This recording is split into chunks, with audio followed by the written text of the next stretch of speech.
Hey, welcome back. We are in Unit 2, Section 2, 2-2. Pretty cool. Mathematical leotard. We're going to be talking about the end behavior of polynomials today.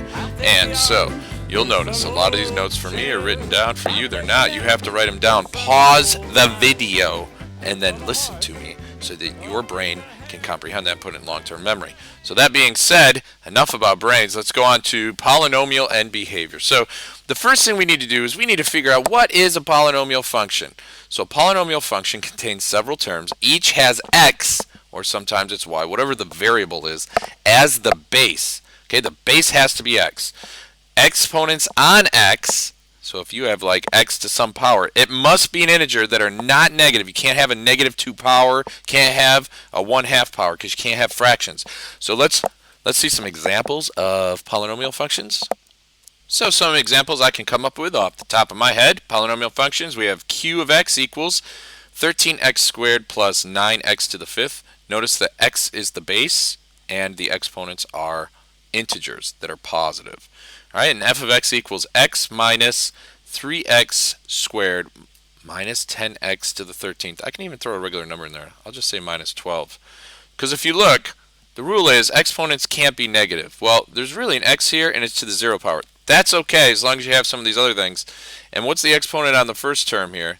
It's really a 1, just so we're aware. So both of these are examples of polynomial functions. Now, what doesn't qualify? Let's draw a line. Some of these examples include s of w equals 3 to the w. See how w, the variable here, is not the base. It's actually an exponent. That does not count. So that's a frowning face. You can't do that. Put a sad face. I don't like it. And then the second one, notice how the second term here has a negative exponent. Can't do that. That would not work as either. So those are examples of polynomial functions and functions that are not polynomial functions. Now, as we go through these different types of functions, we're going to have to learn some vocabulary. We already know from Algebra 1 the degree of a polynomial function is the highest exponent that's on x. So like right here, the 5 would be q of x here. The degree would be 5. That's the highest exponent on x, so that'd be a 5th degree polynomial. We also need to know what the leading coefficient is, and that's the coefficient on the term with the highest exponent. So I really only care right here. So for q of x, the leading coefficient is a 9. All right, and it's not 13 because it's in front. You have to look at the highest exponent. For f of x, what is the degree? Well, the degree is 13, and the leading coefficient would be -10. Okay, so the reason we need to know these is because we want to figure out what the end behavior is. Now, the end behavior is how the graph of the function behaves on the left and on the right. Let's draw a little coordinate graph here. And you'll notice that all of these polynomial functions are continuous, and they have curves that go up and down. They might look like this, they might look like that. And what we need to figure out is as x gets very large, that's on the right. Like, what happens to the function? Does it go down or does it go up? Those are the two options that you're going to have. Also, on the left, okay, what happens is x gets really small. As x goes negative, remember this way is negative, this way is positive. So if you go negative, what happens to the function? Does it go down or does it go up? What that is the end behavior of the function. It's in the ends, on the left and the right, and the behavior is whether it decides to go up or down. So to figure that out, we're going to use the degree and the leading coefficient. So we need practice figuring what they are. Now we got to look at these and figure it out.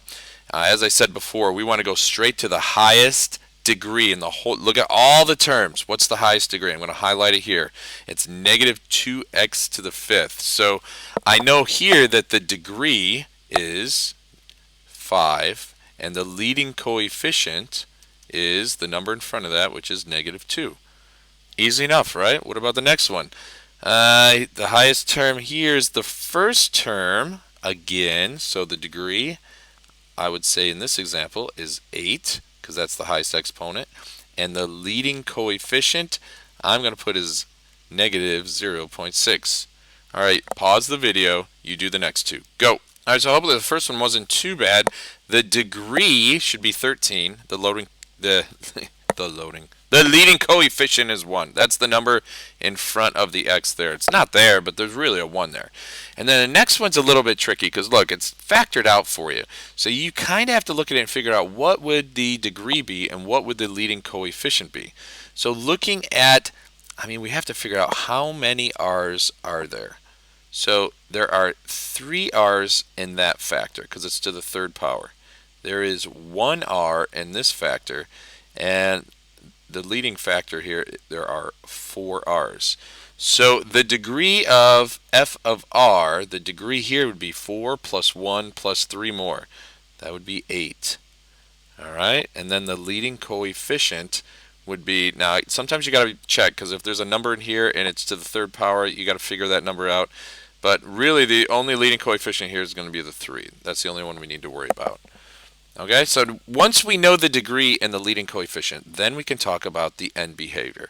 We can figure out what happens to the function as you get really positive or really negative. If you notice, here's how we're going to write it. On the left here, as x goes to negative infinity. So this way is negative, and this direction is negative infinity. If I go forever there, and remember infinity means super huge, like I'm just going to keep going forever. What happens to the function? We see that this function here is going to go down, and it's going to keep going down forever, and the further I go left, the further down the function is going to go. On the other side is the right hand behavior. Okay, we have left hand and the right hand behavior. On the right, notice that the function goes down as well. So as x gets super large in the positive infinity direction, it's still going down. Now the question is, how can we figure this out? And really, it's not too difficult. All you have to do is look at the term that has the highest exponent. So here, if it's in standard form, it's super easy. But right here is that term. You got to look through it because maybe they put that thing later, like minus x to the 12th, and then that's the term you're looking at. But this is what powers the function. All these other terms, they make the little hills and the valleys and the ups and downs in the middle, but the outside of the function is determined by whatever the biggest exponent is.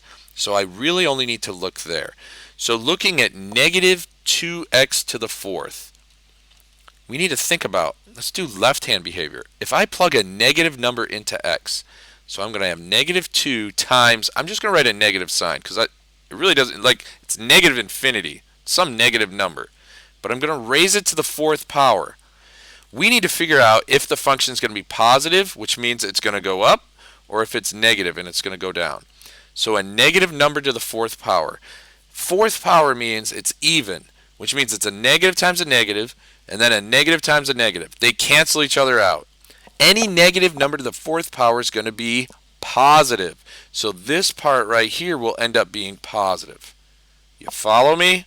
And then we need to multiply by negative 2. That's going to make that positive result. The total is going to end up being negative. That's why this function goes down forever. And that's why we write, as x goes to negative infinity, the function will also go to negative infinity. Let's look at the right-hand side. So I'm just going to write this the same exact way. Negative 2, I'm going to plug a positive number in and raise it to the 4th power. Well, a positive number to the 4th power is also positive. That'll stay positive.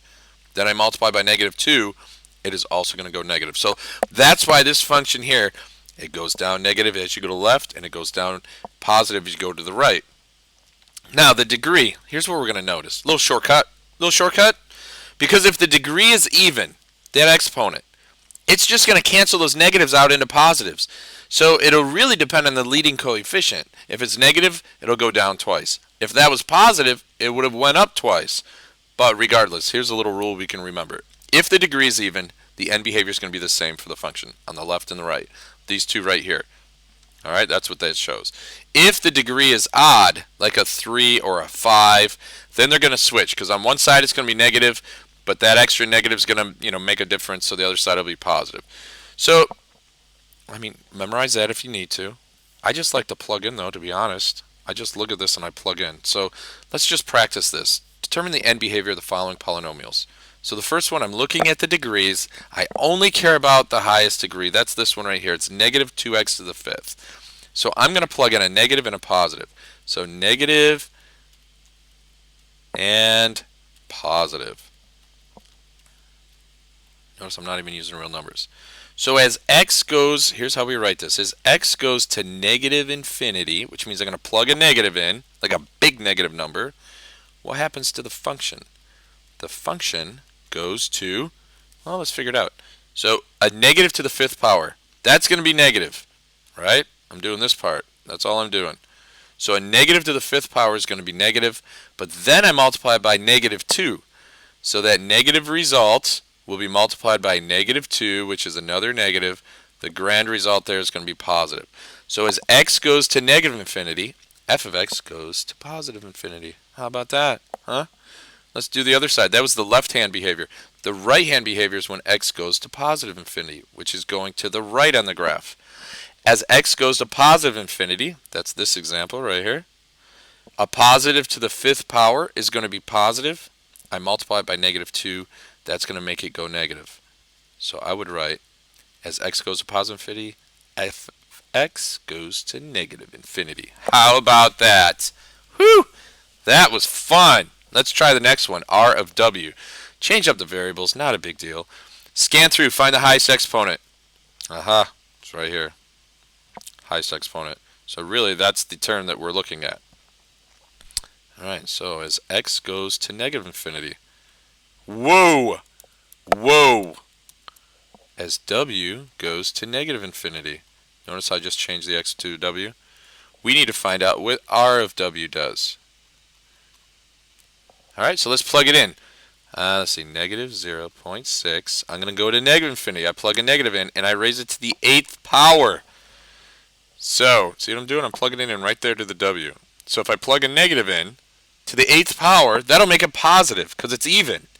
So that end result is going to be positive. And that is going to be multiplied by negative 0.6.